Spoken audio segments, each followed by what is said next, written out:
Welcome to Awesome Movie Year, the podcast where we take a look back at an awesome year for movies, which is every year. I'm Josh Bell, film critic and writer, and I'm joined by my co-host. Jason Harris, filmmaker, comedian, and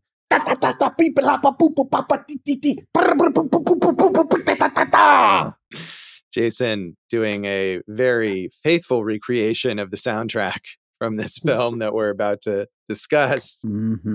Josh, as you know, we've done Whiplash already, so you got to give people, room to play also. Yeah, a lot of jazz drumming in this season somehow. It's weird how that worked out. So we are talking about the films of 2014, and we're here at the Academy Awards Best Picture winner, which is Birdman, or The Unexpected Virtue of Ignorance, to use the full title, from director and co-writer Alejandro González Iñárritu. And it has a lot of jazz drumming on the soundtrack. A lot of jazz drumming. Yeah, it sure does, Josh. And you're watching the movie, and then it's all of a sudden like...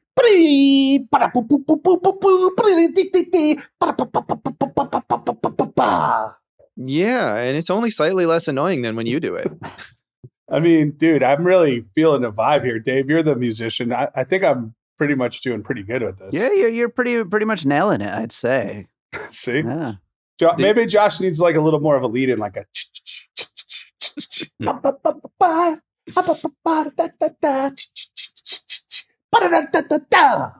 Nice. You do a lot of that scatting in your music, Dave? Yeah, whenever I can fit it in, definitely. Yeah. Yeah. That's great. So this film, with an all-star cast, including Michael Keaton, Edward Norton, Emma Stone, Naomi Watts, Zach Galifianakis, Andrea Riseborough, Amy Ryan, was a huge, huge success. It was, again, the Best Picture winner at the Oscars. It was nominated for 9 Oscars in total. It won 4 of those, including Best Picture, Best Director, Best Original Screenplay, and Best Cinematography. Was also nominated for Best Actor for Michael Keaton, Best Supporting Actor for Edward Norton, Best Supporting Actress for Emma Stone, Best Sound Editing, Best Sound Mixing. And it was also a huge box office success, grossing $103.2 million on its budget of just $16.5 million. So one of those instances where the Best Picture winner was also a movie that lots of people went to see and enjoyed, which is not always the case, certainly. I was excited when I first saw the previews of this back in the day. It looked interesting. I really do think this was the Michael Keaton comeback vehicle, right? You know? So there were a lot of things going for it that I was interested in. We all knew that it was like, a single shot, which it's not a single shot, but that's the gimmick of it. And on my research, they made such a big deal and so many quotes about the single shot thing. And I'm like, this isn't the first movie to do that. Why are we focusing so much on that? Yeah, it's not the first movie to do that, but I think the elaborateness of the way they do it here, where it, again, as you said, is not actually a single shot, but I think they were able to stitch together the illusion of a single shot in a much more extensive way than any previous movies with that technique had used. I mean, it's not something that's common for like a big mainstream Hollywood movie. I feel like it happened maybe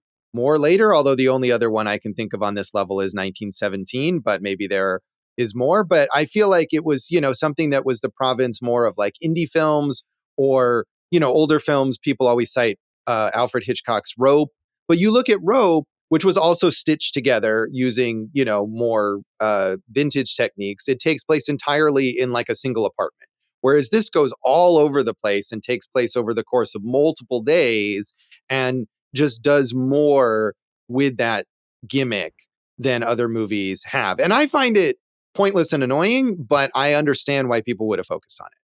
What about the film Russian Ark, Josh, from 2002, shot at the Hermitage Museum, often cited as the first feature-length film to be filmed in a single unedited shot? Right, but I think that was a movie that was made on a much smaller budget. It was much lower profile.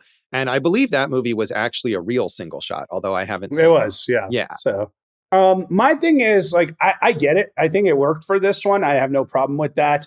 But again, you mentioned Rope. I think that's the earliest example that I would go to. So like, this is the first film that like I got exhausted from the pretentiousness of the research about it. I'm like, I don't even want to research it anymore because everyone just sounds like such an asshole, like when talking about it. Like, I don't want to hear about it anymore. So they also sound that way in the movie, I think.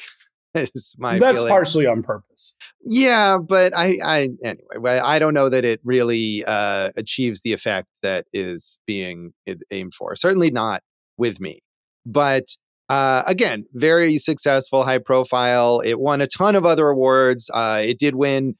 Keaton won Best Actor Comedy. Whether this movie really is a comedy, that's another question. But he did win that at the Golden Globes. It also won Best Screenplay there. Tons of other awards. It was on lots and lots and lots of critics' top 10 lists. It had premiered at the Venice International Film Festival. So, again, it appealed not only to critics and awards givers, but also to the general public. It did get an A- cinema score from the audience polling service. So that's a good rating. Sometimes these prestige movies don't score as well with audiences.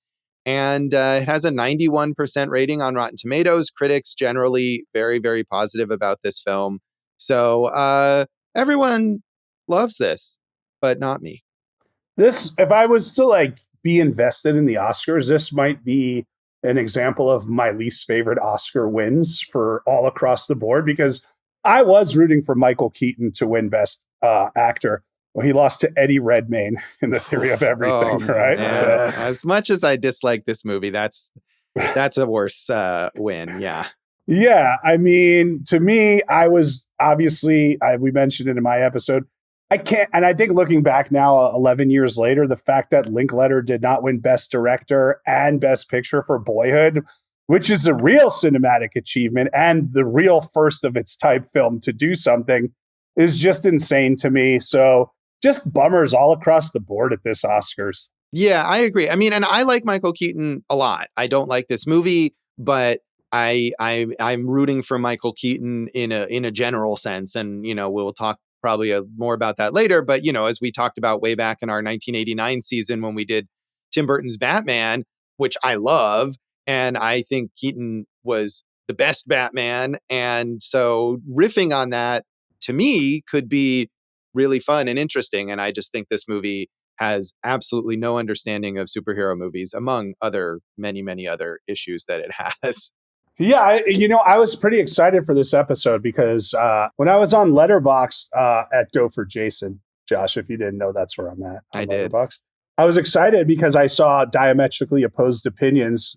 Josh and Dave are like on complete opposite ends, and your boy right here in the middle. So we should have some interesting fodder for this episode. I'm Josh. glad that you're in the middle, Jason, and not just on the high end with Dave, where it seems like so many people are. So maybe you'll have my back on some of my. I will have. issues. I definitely will. And I'll say, I think we'd all seen this movie before. As is often the case, I had to break it up this week, and that's not the ideal way to watch a movie, but it is an ideal way to see how good a movie is, because I was into it the first part of it, and then when I went back to it, I was like, just end, bro.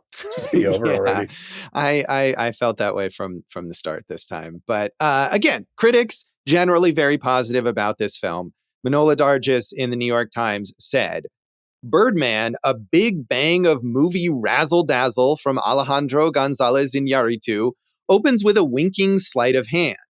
It's a destabilizing liftoff for a funny, frenetic, buoyant, and rambunctiously showboating entertainment in which Mr. Iñárritu himself rises high and then higher still.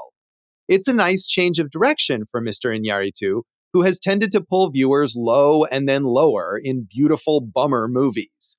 For Birdman, he has lightened both his mood and metaphysical load to productive effect. Action creates reaction, and together they create flowing, organic form in Birdman. The camera work is an astonishment and an argument that everything flows together, which in this movie means the cinematography, the story, the people, even time and space. Yeah, so this is what I didn't understand, right? And I get it. Like, the critics say that everyone in the cast was like, we always had to be on our toes because of the single takes. But again, it wasn't a single take, right? Like they didn't do like Boiling Point, that movie with Stephen Graham from a few years ago, where it's all just one take in a restaurant or what. Like, so there were long takes, but they could keep doing them. And it's like, why wouldn't you be on your toes and ready as an actor anyway at that point for any take, right? They all seemed to make it like they were doing some death-defying stunt. And it was like, no, you were just acting in long takes. It's complex and impressive, but like, calm down, guys. So, I mean, we've seen, look, Scorsese, Goodfellas, the walk-in through the Copacabana. I mean, you can go to De Palma, 8mm started with a 20-minute take. There are plenty of long takes in films, right? The De Palma movie is called Snake Eyes. 8mm is a different movie. You could go to De Palma, Snake Eyes. Don't they both start Nicolas Cage though? They do, yeah, but 8mm is not De Palma, and now I don't have think has to edit a long that. single take. Yeah, good. Yeah. Well, hey, we can't do this podcast in a single take. Yeah, sure. We just did. So, we're no stopping. Again, like I thought the same thing in 1917. It works, but like we don't have to make this the biggest deal in the world if it's not the biggest deal in the world. Yeah, I mean, and I think it's just as distracting. I'm like even long takes that are in movies where the movie is not itself entirely a single take, but there's a particular sequence that's a single take. I feel like that's often a very cheap way to get attention, where people are wowed by it just because it exists. And like, it's sometimes fantastic and sometimes like really serves your story in a particular way. Like we want at this moment in the story to pause and just go from end to end over this particular event or following this particular character. But I feel like it's an easy way to get the audience to be like, wow, that must have been really hard, and therefore it's good. And that's not the case. And I love it when it's like two actors just cooking, right? And you're like, we're just going to leave the camera and let them go. I get it from the technical standpoint. It can be fun. I mentioned in Goodfellas, I love, the Copacabana entrance is like one of the great sequences of film all time. But again, like, and I don't mind it here. It's cool. It's a stylish thing. I know you didn't like it, Dave. You did like it, but like, just the amount of attention that came with it is like, give me a break, guys. Right. I mean, I will say to their credit, and I don't know if this is about the actors per se, like what you were saying, how they always had to be on their toes, because you're right. They're not performing the entire movie end to end each time, which they do in a lot of these real single take things, like in Russian Ark or Boiling Point, or from the makers of Boiling Point, Adolescence, the Netflix series that was recently this year, each episode. But this is a movie where they stitched it together. So the takes are long, but they're not 2 hours long. I think it's more about the cinematography and the editing and the idea that you can't cut any scenes, right?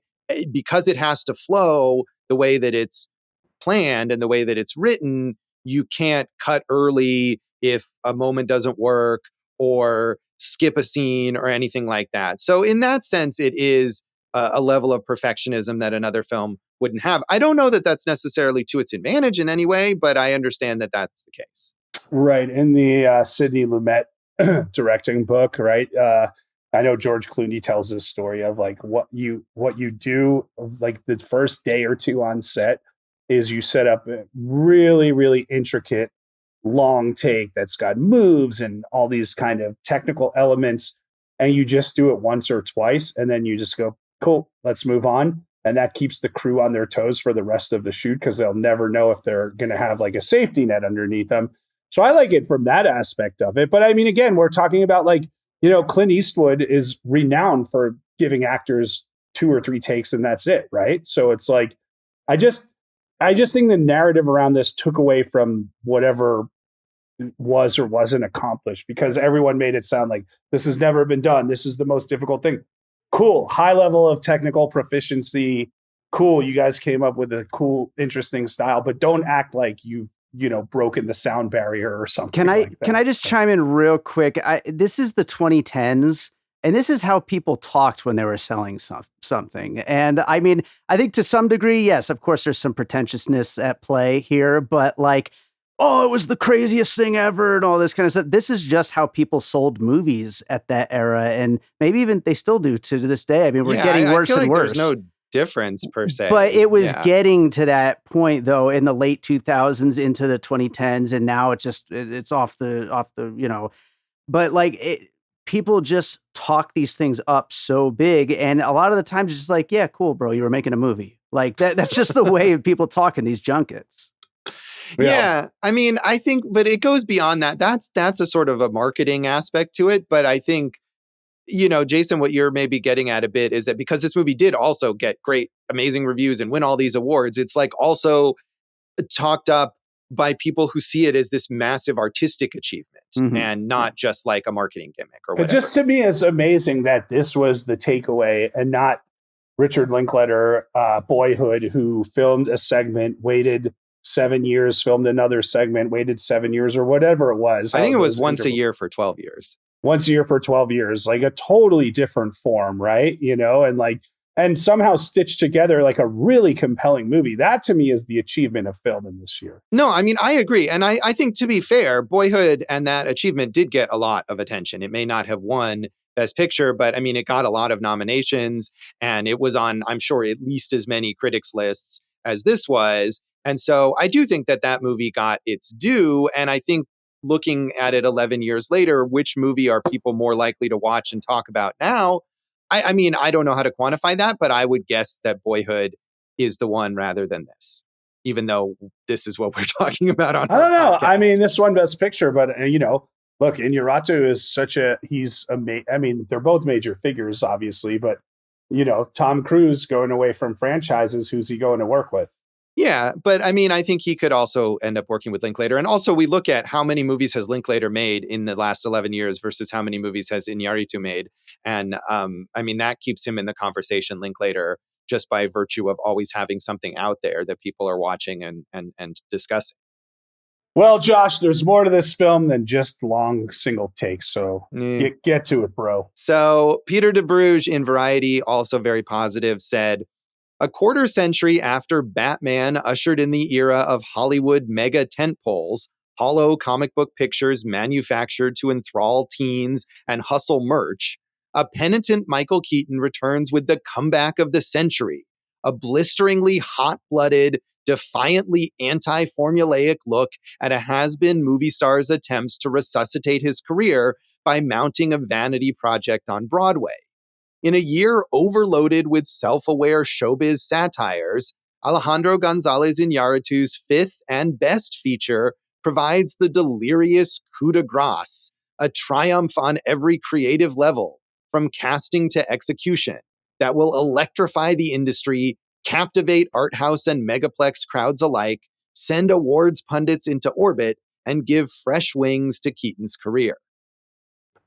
The guy just splooged his newspaper, dude. So, he really what did. The heck, man? Go overboard there. Yeah, but this is the reaction that this movie engendered. Part of that is because, like I said, this was the huge Michael Keaton comeback. Not that he wasn't working, but he had not been a big star, a mainstream star, or a critically acclaimed actor for a long time, right? And he brings it, and he's the perfect person to cast because of those comparisons, because you can tie the line back to Batman and everything. So I think all of that is really smart filmmaking, and the idea that they got the right guy and he delivered, and he's one of the great American actors working of the last 50 years is really cool. Whether I like the movie or love the movie or hate the movie, I'm glad this relaunched Michael Keaton. Yeah, and I totally agree. But I do think it's more than just that. I mean, what he says there is just like every aspect of this movie he's saying is, like perfect, which it is not. But I think this struck a chord in a way that even if whether I like or don't like the movie, I just don't see the way that this became this kind of sensation. It really did. I don't get that either. So. Yeah. But, I mean, and I honestly feel the same way about Anora from last year, which I thought was good. But I'm like, let's all just chill a little. It's just a wacky, two wacky people get together and go on adventures. Like we've seen this 100 times before. Let's relax, Yeah. Well, this movie certainly has no chill. No one relaxes in this movie ever.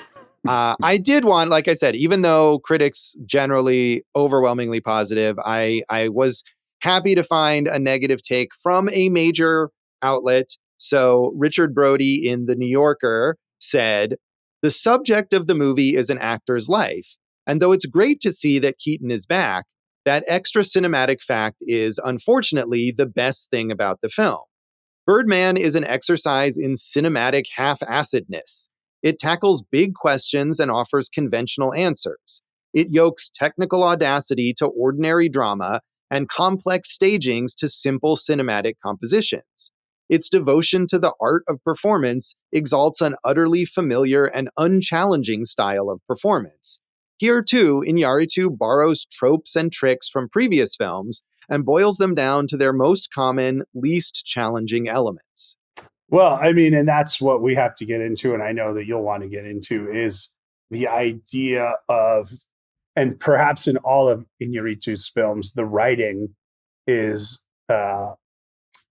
goes out of its way to feel deep and intelligent, but is often just very surfacey. Yeah, no, I agree, and I will say that beyond just my distaste for this film, I really, really, really dislike him as a filmmaker. I think all of his films are terrible, and I think he's. I don't know if I'd have to do a more comprehensive look, but he may be like the worst filmmaker working at this particular level, which is the combination of like prestige and Hollywood clout, where his movies are events, they have big movie stars in them, and they also, compete for these big awards. Like on that level, I don't know if there's anyone I like less. Not just compete, I mean, and win, yeah. Win just tons. Like, I don't know, man. I'm kind of with you on that one, like, I don't know, man. Yeah. So we, as you said, Jason, we all saw this when it came out. What did you feel about it at that time? I liked it, but didn't love it, and definitely was rooting for Michael Keaton and rooting for Boyhood. So feel the same right now, rooting for Michael Keaton and Boyhood. Right. I did not like this movie then. I didn't like it.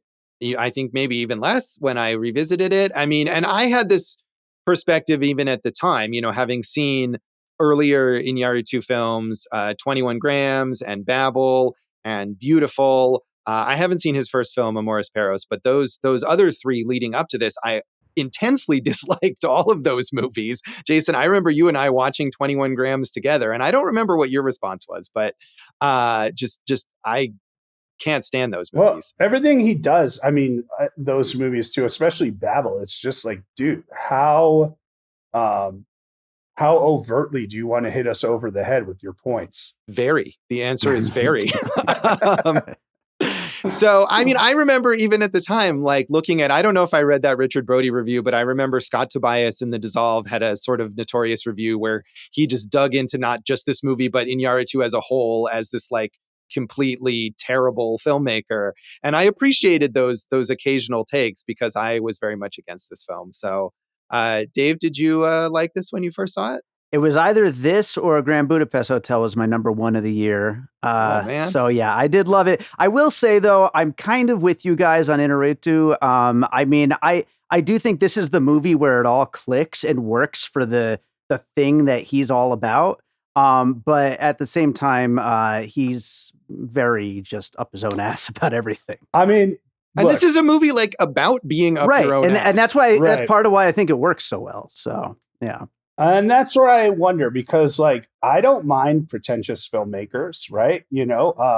Look, we haven't covered Whit Stillman yet, but like Metropolitan's one of my favorite movies ever made. I love Whit Stillman. Yeah. Yeah. So, I mean, you could go to Noah Baumbach, who we all like. And, that's part of the fun of those early movies is the way he handles the pretension of the characters. Yeah. I mean, I feel like in those cases, those filmmakers have an understanding of self-awareness. Self-awareness. I think Iñárritu is one of the least self-aware filmmakers. And you watch Bardo, which you shouldn't, but if you do, like, it's just, if it wasn't clear in this movie, it's 100% clear in that film that the guy has no self-awareness and has this extraordinarily grandiose sense of his own importance and brilliance that And then he just makes a movie that's about that. You know, right? He wants to be, he wants his name to be up there with Truffaut, Godard, Iñárritu, right? He wants to be part of the French New Wave or the Italian masters and everything like that. And there's obviously do they have a nickname? The three buddies? Oh, the three amigos, him as well as Guillermo del Toro and Alfonso Cuarón. And it's a shame. I mean, I know they're literally friends in real life, but I feel like he tarnishes those other two by being in there. Well, he's probably got, what, 2 Best Picture wins? 2 Best Director wins, but The Revenant did not win Best Picture. Right. So, but he's got a Best Picture and 2 directors. So that's, that's up there. That's more than Cuarón and tied with Del Toro, I'd say, probably. Right. Yeah, I know Del Toro at least has 1 Best Picture. But yeah, so does Cuarón for Gravity. Okay. But he has 2 here. And then, and Del Toro has Shape of Water. That won Best Picture. But so he might be in the lead, bro. He might be. I mean, I'm sure it's not a competition or whatever, but Gravity did not win Best Picture, but it did win Best Director. So what won Best Picture that year? I don't know. I'm trying to look this up on the fly here. Man, my stats are all off today. Oh yeah. So was it 8mm? It was definitely 8mm. No, I mean, I think, but your larger point stands, which is that, like, if you're looking at those metrics, they are equal. It's just, in my estimation, they are not, and that's what counts, really. In the JDI, the Josh Director Index. Yeah, I mean, and maybe yours as well. I feel like you would agree with me, even if you don't. If I was going to watch any of those 3, he would probably be last of the 3 for me. Yeah. Who would be first for you out of those 3? I don't know. I feel like both Cuarón and Del Toro have movies that I really, really like, but they also have movies that I don't think really work. So I don't know. Yeah. I don't know. Yeah, I'm starting to lean towards Cuarón. Yeah, well, that's fair. Yeah. So anything else you want to say about the background of this film, Jason? Yeah, I mean, when I was saying like the pretension of like reading the research, like the reason they wanted it to look like a single shot is Iñárritu's quote, "We live our lives with no editing." It's like, come on, dude. I want to submerge the protagonist in an inescapable reality and take the audience with them. You mean a movie? You want to do that? And then my least favorite of the whole bunch was when Iñárritu gave the script to the cast. On the cover of it, he had a photo of Philippe Petit, man on wire, the man who crossed the World Trade Center on a tightrope and had to sneak in and set this whole thing up with a team, and literally did this on the most like amazing, like kind of DIY ground level thing you could ever do. And he said, "We are doing that." No, you are not doing that. You have studio backing. You have tons of insurance. You can always retake stuff. If Philippe Petit misses his take, he falls to his death. Like, shame on you, dude. Like, that's gross. Get out of here. You leave my guy Philippe Petit out of this. I know you're a big Man on Wire fan. I love that. It's a very good film. It's a very good film. But I mean, but when we're talking about being pretentious, like, this film we are making is like walking across the World Trade Center without a safety net, just a tightrope, right? Like, right. Fuck off, buddy. Mm-hmm. I agree. Fuck off, buddy, is my assessment of this film as well. But we'll come back and get into more detail on Birdman.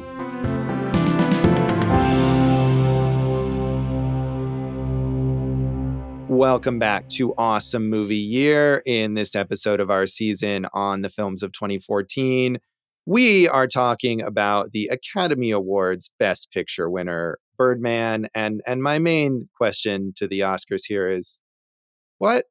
I mean, if you're going to give an Oscar to the rapper Birdman, I can understand it, but sure.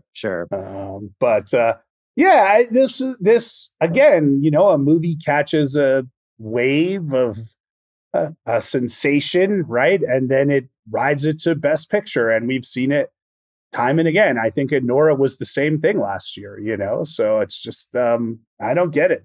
I don't get the Oscars in general, and that's why, when they asked like Scorsese or Denzel Washington, and they're like, yeah, I don't care. Like, I mean, of course it's nice to win, but we don't make movies to win Oscars, and that's not the type of movies we make anyway. Like, I agree with them. Like, this is, it's almost like the stuff they pick is like only there, they pick Oscar bait, obviously, right? And it's like, it's so boring. So boring. I mean, I think there are plenty of good choices. And, of course, we always talk about the Best Picture winner, and there's definitely many times where we have liked that movie. And even if it wasn't the best movie in our own personal estimations of the year, it's a very good movie and worthy of the recognition.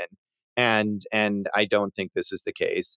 But certainly there is a factor where movies about movie people are often very, that's an easy way to get the Academy's attention, because the Academy is made up of people in the film industry, unlike some other awards bodies that are given out by people in other areas. This is solely people within the industry. That's the purpose of it. So it makes sense that there's that. But even within that realm, I think there's ranges of quality. We talked about The Player, which definitely did not win Best Picture, but just off the top of my head, thinking of a movie that tackles the film industry, that is smart and very well acted, also includes a really impressive long take in its opening shot, does it so much better. So, your pick from 1941, Sullivan's Travels. There's plenty of examples. I love movies about movies. Yeah. I love movies about theater. Like, these are the things I do, right? So like, I want to see them, and I want to see them be great. This was mid. Yeah. And I mean, and I think I would say that maybe Martin Scorsese and Denzel Washington aren't, although I feel like a lot of times people in Hollywood protest too much about that. But Iñárritu is making a movie to win an Oscar. I think that he's all about, I mean, if he would not say that, I feel like his entire career has been movies that are designed in that way to seem profound and significant in this way that's really, really, really annoying and hollow. Well, and in this one, he had 4 writers, which all of whom he's worked with, and, well-known, famous screenwriters. And I feel like all of them it just feels so like self-important without, having the foundation underneath it to make it more than that. I'm talking about last year. I loved The Brutalist. Very self-important film, right? But to me, it delivered on all the things it was trying to deliver on. And there were deeper resonances of the characters and the meanings. And I just thought there are, hits and misses. We did, The Last Metro, Truffaut, and that's a great film about theater. Yeah. I mean, I think this movie presents itself as if it's making these really profound statements about art and theater and acting and movies and it's not. All of this stuff is like very superficial. And I think in a way the single take approach enhances the fact that it's superficial, because it always makes it feel like you're sort of glancing at something rather than being immersed in it. I feel it's like it's anti-immersive in terms of what it sets out to do. And, this is a movie that the characters are all very pretentious. And the idea that it's billed as a comedy, you could say that like, well, it's making fun of that.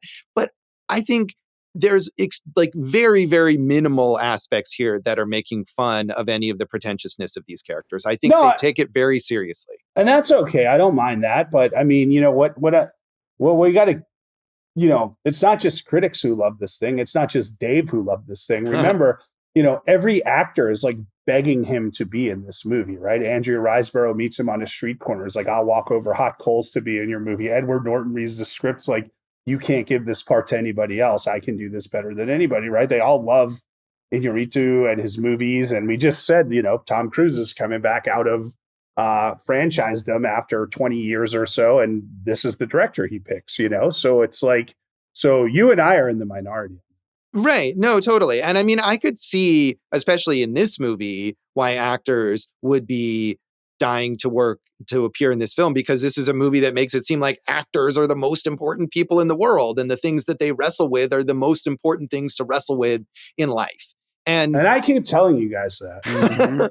No, I mean, and I'm sympathetic. I'm not an actor, but I mean, I'm sympathetic to that idea related to art in general. And it annoys me when people try to diminish art in the face of like, oh, but real things are happening in the world or whatever. Like, this is about how we process things that happen in the world, how we express ourselves. I do think that that's very important. But I think this movie, it's weird to me that actors would love this movie or be excited to be in this movie, because I think this movie makes actors look terrible, like as a profession, as a thing to devote your life to. And I also think Iñárritu gets like the worst out of every performer in this film.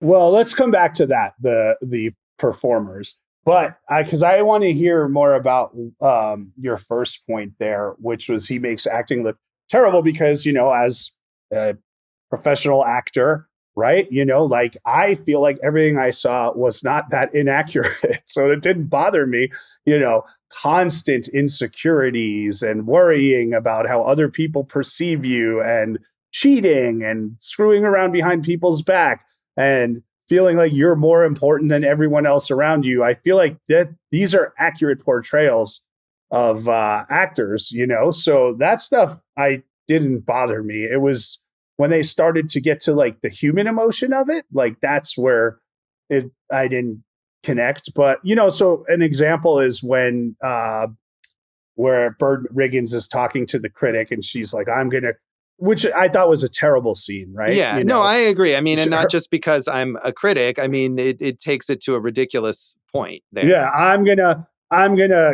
destroy your show because how dare you, a film actor, come in to my street, Broadway? You're a critic. You don't own anything. You're a right. And it's not like fine, film actors had never been on Broadway before 2014. Right, and he might have had the and he was, and by all accounts he was a legitimate actor before he became Birdman. Not to say that you can't be a legitimate actor doing superhero stuff, right?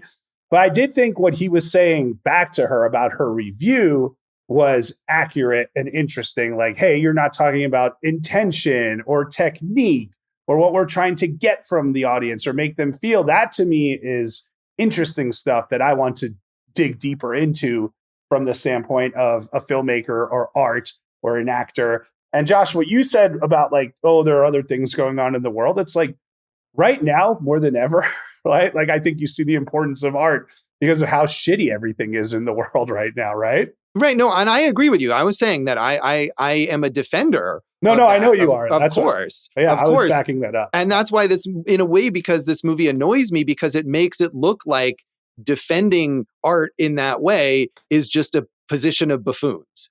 And I don't think that that's the movie's position, but I think because the movie, it like undermines its own position by being so self-important and so pretentious that it would be so easy to point to this movie and be like, look how like idiotic these artists are. Look how out of touch they are. And I mean, I think, if you say that you think it's an accurate portrayal of actors, like that's fair. And I guess I just wonder then if that's the case, like why are actors like into the idea of this as a portrayal of them as these kinds of buffoons? Because I think maybe part of my frustration there is that because it's not funny, it's not comedic, right? It's not satirical. So it's not like making some sort of self-aware comment about, oh, actors are this way and we're kind of taking the piss because we know how it is. No, it's not that at all. Josh, that's what you're saying, right? Other people did find it funny, but beyond that, an actor watching it will be like, ha, ha, ha, he got us good with this Best Picture winner about us, right? So it's like, ha, ha, ha, even when you're making fun of us, we succeed to the highest level. I guess. I mean, but I don't know that Iñárritu is like, he's with these people, right? I mean, I feel like if you talk to Iñárritu in reality, he would probably just sound like Regan Thompson, right? He would, and with no self-awareness whatsoever. So Josh, I want to get to this point because first of all, you said the performances, you think he gets the worst out of them. First of all, I don't think Emma Stone, I've not seen Aloha, so let's pass on that. I have seen Aloha. I don't know if she can be bad in anything. She is as good as it gets as an actor right now, I think, right? Yeah. This was Keaton's huge comeback and well acclaimed, and he carries the movie.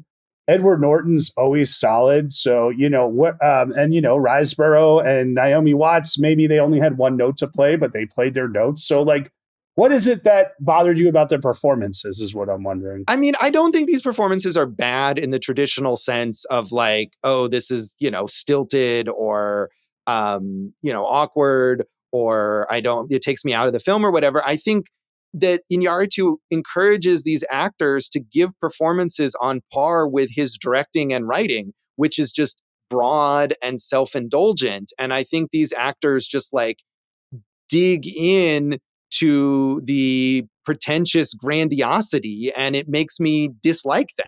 I think these are all actors who can give very naturalistic performances. And then fine, it's not a naturalistic film. That's fine. I'm 100% fine with stylization. But I think the problem is that this is a stylized film that thinks it's a naturalistic film. And so it's the worst of both worlds on that front. All right. Now, counterpoint.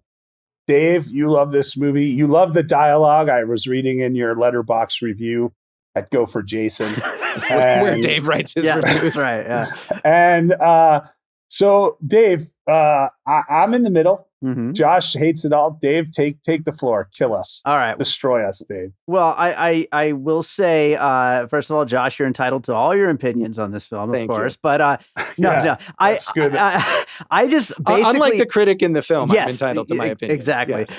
I just think everything in reverse here. Like, I think that this movie is very, very funny. I think that it is meant to make fun of the actors. I think that it is just like a big meta satire about the insecurity of actors and anyone who's in entertainment. I think to your question about why would they want to sign on for that, if that's really what it is, I think that these people all come from a point of view of that's what the rest of the actors are like, but not me. And that's possible. Yeah. And I think that there's so much here that overall, like, I can't argue your points, but at the same time, it's so entertaining. This is 2 hours that is just beginning to end. I am entertained by this movie completely. And all of that gimmicky stuff is all part of that, even if we've seen things like it before and maybe even done better elsewhere. And even if it isn't a one take and it's being sold as it is, like, it's all just part of the entertainment value. But really it comes down to the characters. I love Edward Norton in this. I love Michael Keaton in this. Emma Stone is great. I just think that they're all so good, and I love the dialogue, and I love how fast-paced and funny it all is. And yeah, this movie, it does it all for me. Dave, wait, I have a question. Sure. Do Josh and I sound pretentious talking about how pretentious the movie is? Every episode, you guys sound pretentious. Good. So yeah. Good. I mean, and again, Jason, I think you said this too. It's like, I'm not opposed to pretentiousness. We just mentioned filmmakers who can get that label that we like. And I mean, my whole career is about analyzing art in a way that people might find pretentious. And I think that there's lots of value in doing that. So, I mean, I think the pretentiousness of this film, it's that it's hollow. Is that if you're going to make a film or any piece of art that has this high-mindedness to it, you need to back that up. And I think Iñárritu is this quintessential emperor with no clothes filmmaker.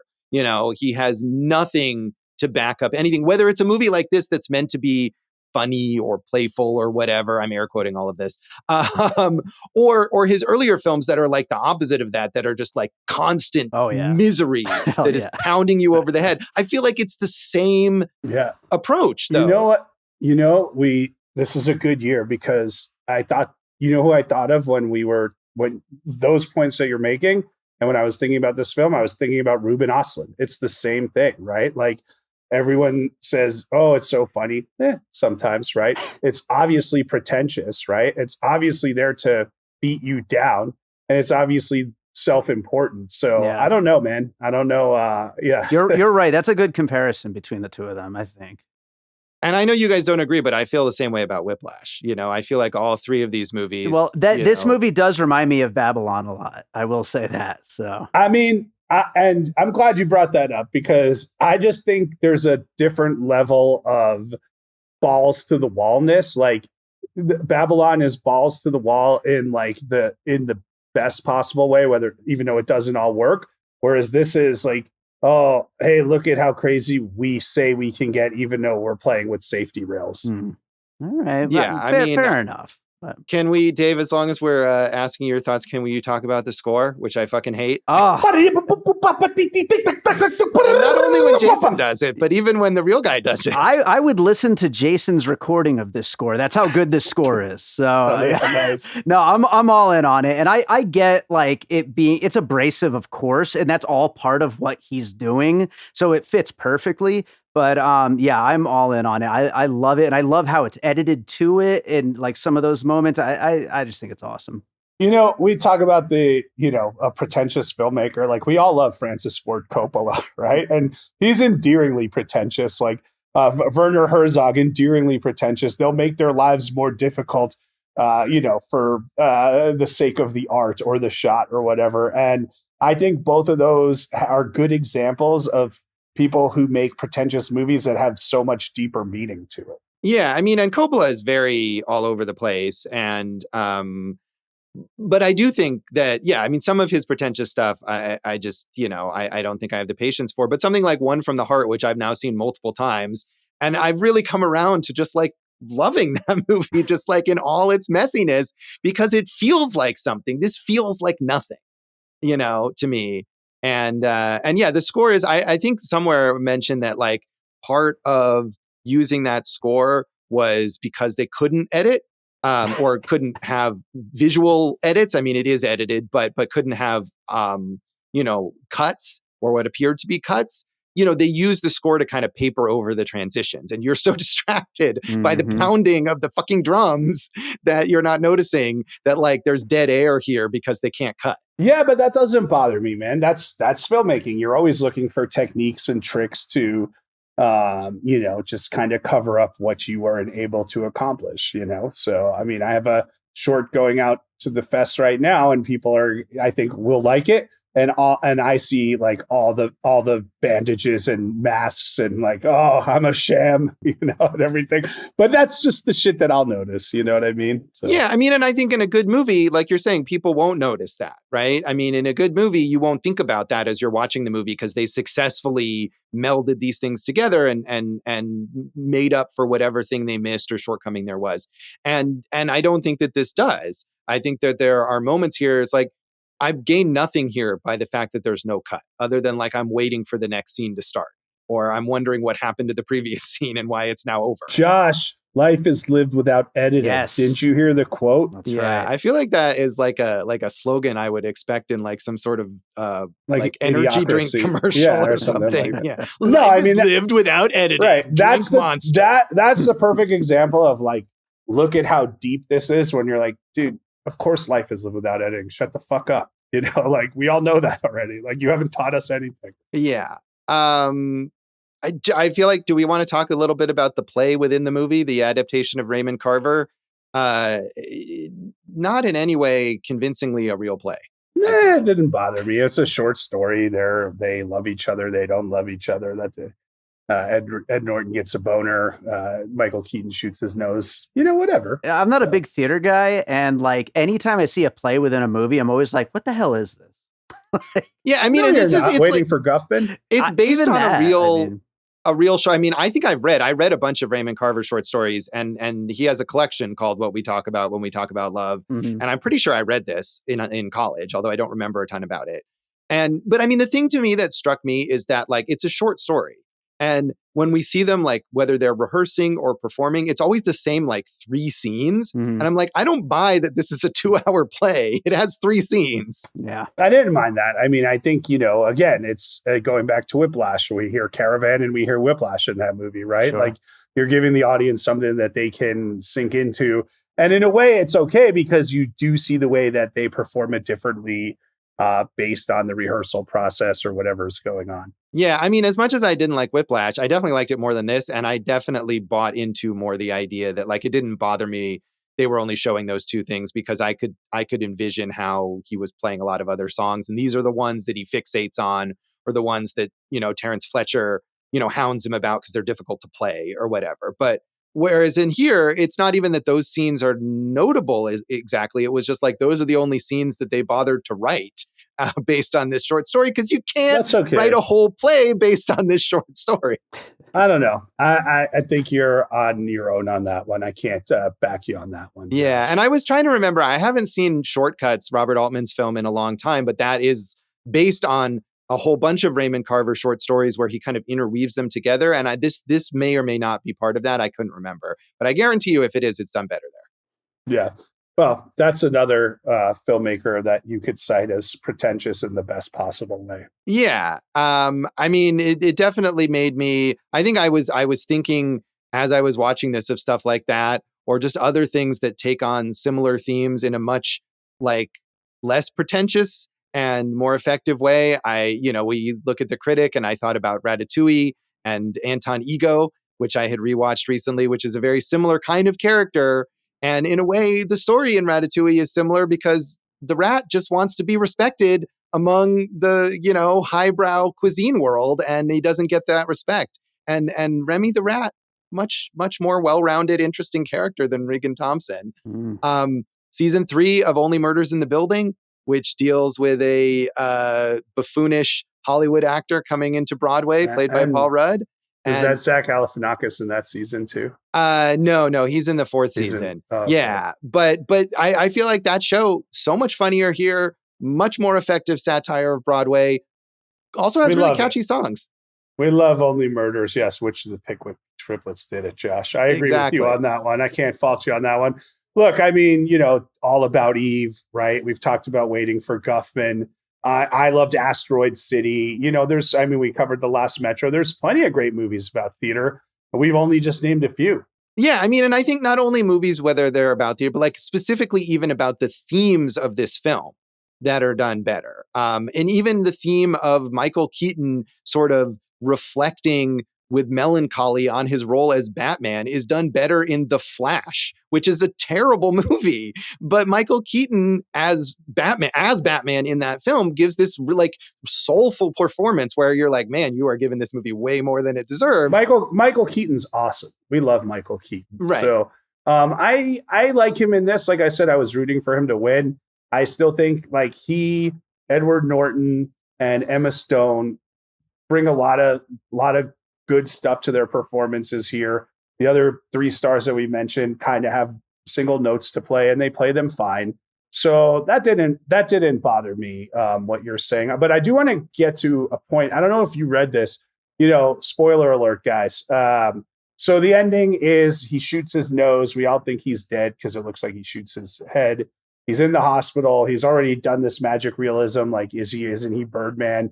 And he just gets up to the hospital and he starts flying, which you've already seen him fly. And that sequence was kind of fun when we see him fly through the air. And Emma Stone comes back in and she looks up and, Birdman's off and flying, which is fine. That's a fine ending.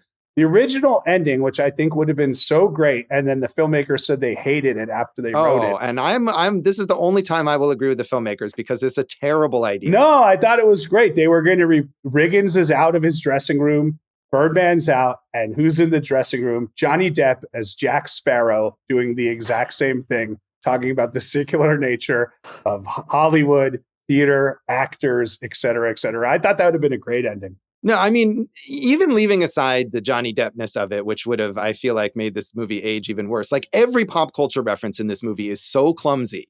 And I feel like that would have just been to end the movie. Like this is the final statement of our film on like a cheap pop culture reference. Would, I mean, not only I think be terrible, but also undermine what the movie is theoretically about, where it's this high-mindedness, And I think that ending is, I like with the magical realism, you're talking about that sequence where we see him like flying across the city. You're like, oh, can he fly?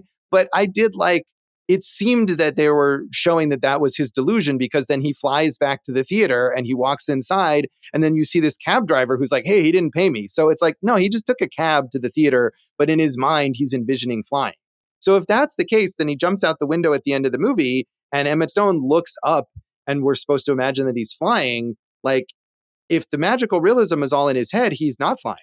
He's dead. Right. So she looks down first and in that case, you could argue she looks down and the way it's presented is, she doesn't see him. And then she looks up and he's flying. But if you want to argue, she looks down, he's dead. And then she looks up to the sky and it's like, goodbye, Dad, you're up there now. That's fine too. Yeah, so, I guess, although her expression does not indicate that her dad is dead on the ground below. It's like, hey, look, he's up there flying. Right. So I don't know. I feel like the ending is muddled, but it's certainly better than that Johnny Depp ending. Disagree. What pop cultural references did you find so kind of quaky? I mean, I feel like anytime they reference like any other real actor, Reagan has the long speech about how he was on a plane that had turbulence, and George Clooney was on there. And, you know, if the plane went down, the headline would be George Clooney dies in plane crash, and he'd be like a secondary reference. I mean, that would be the same thing today, though. I don't think that's a creaky. No, reference. I mean, I think some of it is creaky in terms of like the everything about social media here is incredibly creaky. But even when they reference like Justin Bieber, and, you know, Justin Bieber still exists, but of course, and is still popular, but in a different way.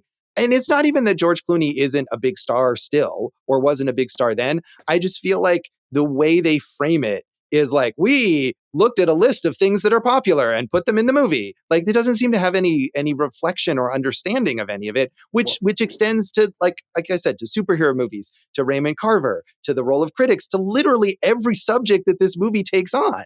Yeah, I mean, I'll push back on the Clooney reference, because that is, you could have put Johnny Depp there or Brad Pitt. No, I mean, I think anybody there, like the fact that they're using the real celebrities as a crutch is just so ineffective and phony. But it wouldn't work for that character to say, I was on a plane with famous actor Billy Bob, you know, like, you know, it has to be a real person. That wasn't a good example, because Billy Bob just sounds like Billy Bob Thornton, right? You know, so, you know, but you know what I mean? So, because he has to say like, oh, my thought was, hey, this actor is going to get more attention in death than I will, because he's more famous than I am. And that goes back to the insecurity of the character. Right. Yeah, right. No, I mean, I think I understand the point of that monologue, but I just think inserting like I guess what I'm saying is the entire premise of this movie is faulty, and I reject it. And that reminds you of it every time they reference a real life celebrity.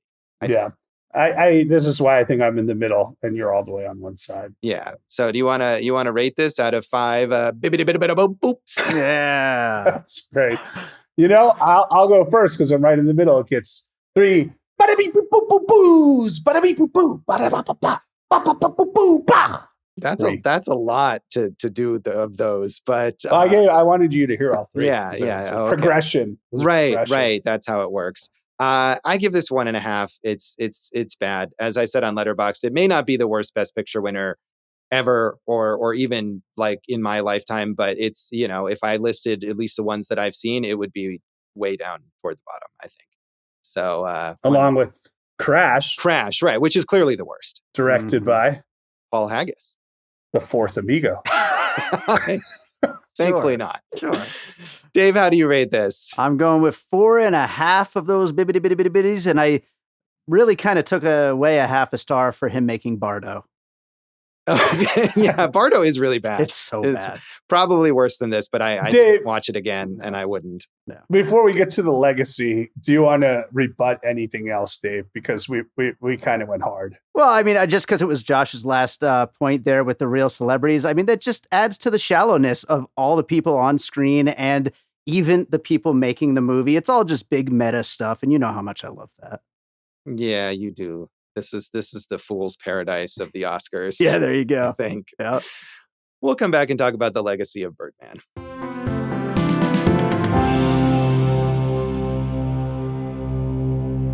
Welcome back to Awesome Movie Year. In this episode of our season on the films of 2014, we are talking about the Oscar Best Picture winner, Birdman. And we've talked a lot already here about Alejandro González Iñárritu and his career. He's only made 2 more films after this. I was surprised there was he came back with The Revenant the following year. And as we said, won Best Director again, and was nominated for a whole bunch of other awards. And that might be my least hated film of his, because it has more of a streamlined story that's actually about what it's about. But it is pretty grueling to get through, and a lot of grunting in that movie. But then there was 7 years before he made Bardo, the sort of spiritual sequel to Birdman, if you will, where it's all about a pretentious filmmaker. And now, as Jason mentioned, he has this upcoming film with Tom Cruise where there's not even a title. There's not a lot of detail about it. But in addition to Tom Cruise, it has like a whole shitload of other famous people in it. So people clearly want to work with him still. Well, I did read the premise of it, which sounded like a great idea for Tom Cruise, and maybe they can pull it off. Is the most powerful man in the world causes a disaster and embarks on a mission to prove that he is the savior of humanity. Gee. The savior of humanity. But if unlikely subject matter for this, right? filmmaker. For those two, right? But if they can actually puncture it and satirize it, no confidence that either of them can do that. But they're so good at satirizing themselves. So. I mean, we're about to talk about a Cruise movie where he actually is good at that. So yeah, I mean, he does it in a few movies. I mean, he does it with Ben Stiller all the time in the MTV Awards. Yeah, so, but I feel like that's not the side of him that Iñárritu is going to encourage. But we'll see. Yeah. We'll see. So Michael Keaton. That's the big takeaway here. Is yay, Michael Keaton, who also went on a hot streak right after this. Another Best Picture winner 2 years later, right, with Spotlight. Just absolutely, we talked about him before, crushed it in Spider-Man Homecoming. Josh, I was thinking, and I picked one, I know I put you on the spot with this. Do you have an underrated Michael Keaton movie that people haven't seen? I don't know about an underrated one. I mean, when I was writing stuff down, I think Spotlight is great. I really love Spotlight. That's a deserving Best Picture winner, I think. And, mentioned that he definitely got to do a lot of that like prestige drama stuff, and not all as good as Spotlight. But like The Founder and The Trial of the Chicago 7.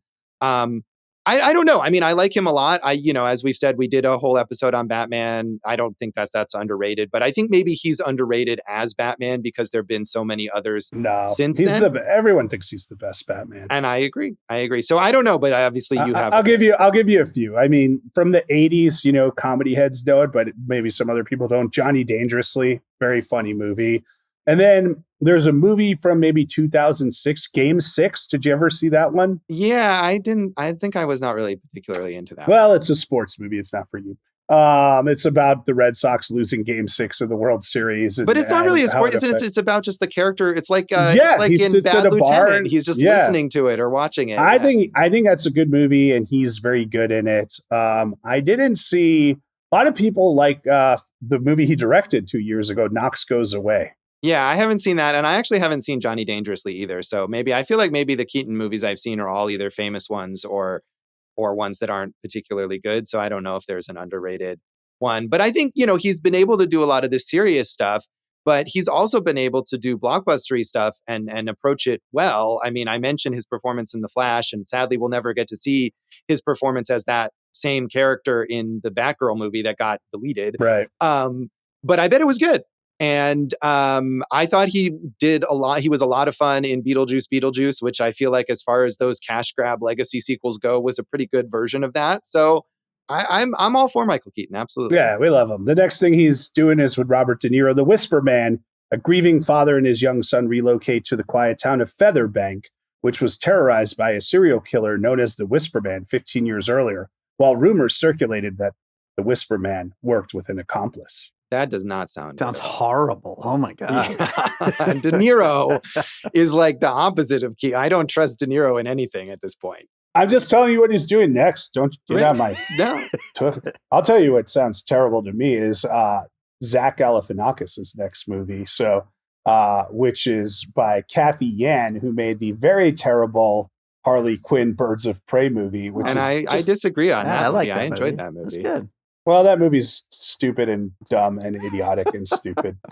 The next movie is called The Gallerist. A gallerist, driven by desperation, hatches a scheme to sell a dead guy at Art Basel, Miami. It's like a literal corpse? I guess it's like Weekend at Bernie's meets Pret-a-Porter. I don't know what it is. It sounds bad to me. Yeah, I don't know. I still think that De Niro movie sounds worse. Hangover, Between Two Ferns, Baskets, Zach Galifianakis always solid. I think I've forgotten that he was in this, and he gives like a very toned down performance for him. And I think it's a reminder that he can do stuff like that. I liked him in this. Yeah, he was good. Yeah, I feel like he, in a weird way, comes off the best because he's not doing the like, look at I am an actor kind of performance in this Which film. is good at also, you know. So. Yeah, we've talked about a bunch of these people. Edward Norton, we talked about in our episode on Fight Club. I mean, he is like the quintessential pretentious actor and takes lots of long breaks because he's got to find the right role or whatever, is known for being somewhat difficult to work with. But I feel like recently he's done a lot of good stuff. He was very fun in Glass Onion. He's great in A Complete Unknown, which I'm mixed on, but he's excellent as Pete Seeger.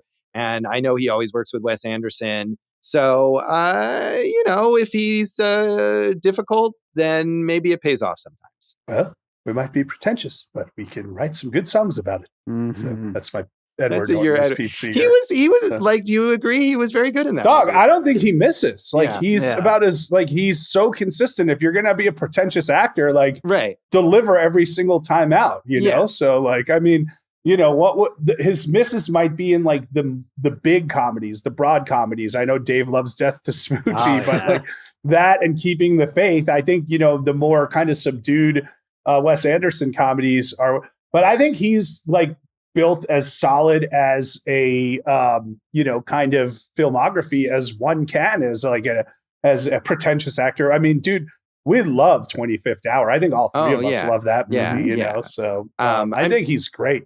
He is very good. And I think, you know, he does maybe have that sense of humor. You know, I feel like I bring this up when we mentioned Wes Anderson, but that SNL sketch, The Midnight Coterie of Sinister Intruders, where he plays Owen Wilson, like is a very clever parody of Wes Anderson. And he definitely is in on the joke in a fun way in that. Yeah. Speaking of strange Oscar situations, there was the big outburst when Andrea Riseborough was nominated for To Leslie because of the kind of back channeling of CAA actors, actresses, and executives trying to help her get that nomination. I haven't seen that movie, but she is a good actor. So, you know, that's all I can say about that. I think we talked about her on Possessor, right? Is that right? We did not do an episode about Possessor. Well, I talked about her on Possessor. Yeah, we did an episode on Antiviral, Brandon Cronenberg's first film, and I'm sure we mentioned Possessor, and she's very good in Possessor. I also have not seen To Leslie, but I do think she's a good actor. I'm sure she's good in it. I don't know if it deserved or didn't deserve an Oscar nomination, but I do think she's really solid, and, you know, she does a lot of character work, and I think she has good range too. I mean, I really liked her in Matilda the Musical as Matilda's terrible mother, you know, which is a very fun, over the top performance. So I think maybe, you know, she does character work in indie films, and that's great. Like, it was cool that people rallied for whatever reason it was to get her an Oscar nomination. But either way, she is having a good career. Speaking of Matilda, she will be reteaming with Stephen Graham in Good Boy. A 19-year-old criminal, Tommy, is kidnapped and forced into rehabilitation at the hands of a married couple. And she'll also be in Kate Winslet's directorial debut. Yeah, she's in a ton of stuff. And I mean, she's always a reliable presence. You know, we talked about Tom Cruise, and she's very good with him in Oblivion, which I feel like is an underrated Tom Cruise movie. So, yeah, I mean, and she didn't, as you said, she doesn't get a ton to do here. She's got a bit of a one-note performance, but she's fine. She does well. Emma Stone, is there anyone better right now, Josh? It's amazing. I didn't realize Emma Stone has been nominated for 5 acting Oscars already and has won 2. Yeah, for La La Land and Poor Things. I mean, I like her, but I feel like that is pretty astounding considering that she's probably been nominated for more acting Oscars than like anyone else in this movie, which I wouldn't have necessarily thought. But yeah, I mean, she's all these collaborations with Yorgos Lanthimos. They have another film coming up soon called Begonia. And she was just in Eddington. Basically a go-to person for like big major auteurs to cast. She's the A-list. She can do anything she wants. And she also produces a lot of cool movies. Yeah, she does. And I mean, and she does do like blockbustery stuff too. You know, she did Cruella, and there's maybe going to be a sequel to that. She did the Zombieland movies. So it's not just this like awards bait type stuff. And I feel like even in those movies, there's a lightness and a playfulness like to her performances in Poor Things and La La Land. So I mean, I'm anti this movie, but pro Emma Stone and pro basically every actor. Yeah, I'm not excited for anything that Naomi Watts has coming up. Who gave one of my favorite performances of this century in Mulholland Drive, the great David Lynch movie, and she's so just. I mean, that's such a tough performance to pull off the way that she did that. You know, where it's like it's good acting, but is it good acting? But it is good acting, but it's oblivious. But is it oblivious type stuff? You know, she just crushes it. The two things that she's got coming up: American Love Story, where she plays Jackie Kennedy. Okay. And All's Fair, a TV show on Hulu about a bunch of female lawyers in LA, helmed by actor Kim Kardashian. And of course, the connecting thread between those two things, and really the connecting thread between what the hell has happened to Naomi Watts' career, is Ryan Murphy. She has been sucked into this world. Not only those two shows that you mentioned, but she was also on Feud and The Watcher, which is a really forgotten Ryan Murphy Netflix show. And I mean, I'm with you. I feel like Naomi Watts' downturn, like she works a lot, but leading up to this movie, I would say she was like, and I think I wrote this in a review or something somewhere, like the greatest actor of the 21st century, or maybe not that, but like way up there with the stuff that she had been doing. And this really, to me, is like an inflection point, and everything after this she's just in, whether it's those Ryan Murphy TV shows or like miscalculated blockbuster stuff. She's in all the Divergent movies, or all these movies that like seem like awards bait that just completely fail, like The Book of Henry and The Glass Castle. I know she was recently in The Friend, which I didn't see, but she got some acclaim for that. So maybe she can redeem herself. But I just think it's very disappointing that I agree with you now. It's like, oh, what? Like she's just making the wrong choices. Not that she's a bad actor, but she's got herself in this realm of just the wrong roles to pick. Yeah, I mean, we've seen this playbook before, perhaps with another Australian actress, where they're going to all the juicy limited series, but that other one chooses much better ones, I'd say, and the misses aren't nearly as bad, and the hits are much better hits. Yeah, I mean, we're talking about Nicole Kidman there, who is like very good friends with Naomi Watts, and maybe could give her some advice. I mean, the thing about Nicole Kidman is she's like extraordinarily prolific to the point where you wonder how she can possibly do all the things that she does. So I think she can be in one of those trashy limited series and then like a brilliant movie the next week or whatever. So there's the lows are easier to forget because there's enough highs, and Naomi Watts just doesn't have that, I think. Yeah. Where's it? Do you know the David Lynch quote? Dave, do you know it about when she was in King Kong? Oh, that's right. I remember he said something like, King Kong held you in his hands. You're going to be a star forever. And I mean, I felt that way too, I'm sure, in King. I know, Dave, you love King Kong. I love that movie, yeah. And I didn't, but she's fantastic. And that was during the period where it was like, this woman is just like at the highest level of anyone. Yeah. And it just kind of fell apart. And it's all Birdman's fault, I really think. The bottom line here. That's what I'm saying. That's it. There's nothing more to say. Yeah. She does have Oscar nominations for two of her worst films, 21 Grams and The Impossible. So another instance of the Oscars not knowing what to recognize. Well, turns out there was something more to say. There you go. So anything else you want to mention about the legacy of this film? Nope. All right. I did want to say Antonio Sanchez, the annoying composer / drummer, it doesn't really do much in the cinematic world, but he did do the equally annoying score for The Studio, the recent Apple TV Plus Seth Rogen series that I also hated. But everyone seems to love. And his score was one of the aspects of it that really drove me crazy. But that's his thing. If you want some hyperactive jazz drumming, he's your guy. That's your man right there. So that is Birdman, and that is this episode of Awesome Movie Year. You can hear our pretentious monologues online and on social media. AwesomeMovieYear.com, Awesome Movie Year on FB and IG. And that's it. That's all you get from us on the Awesome Movie Year. I'm Jason Harris, comedy on all the things. Go for Jason on the Letterboxd. Find me, love me, adore me. Yes, that's what Riggin Thompson says. You can find some old things for me at joshbellhateseverything.com. I'm at Josh Bell Hates Everything on Facebook, at Signal Bleed on Blue Sky, and on Letterboxd. And if you're on Letterboxd and you watch this movie or any of the movies we talk about on the show, tag your review Awesome Movie Year. We would love to know what you think. And check out our producer, David Rosen's awesome podcast, Piecing It Together. Check out Piecing It Together wherever you listen to podcasts and follow us on social media at Piecing Pod. Jason, what's in our next episode? Josh, it's Dave's pick, and he not only chose his favorite movie from this year, but from any year. Tammy. That's an excellent choice. Dave, what did you pick? I am going to go. Jason, are you going to watch the entire universe for this? I'm going to watch all four. Beautiful. And try to go to the experience. Then I am very excited. We are going to be talking about John Wick. So tune in next time for John Wick, and thanks for listening to Awesome Movie Year. Thank you for listening to Awesome Movie Year. Make sure to follow Awesome Movie Year on Facebook, at Awesome Movie Pod on Twitter, and at Awesome Movie Year on Instagram. And if you like the show, review us and rate us with 5 stars on Apple Podcasts.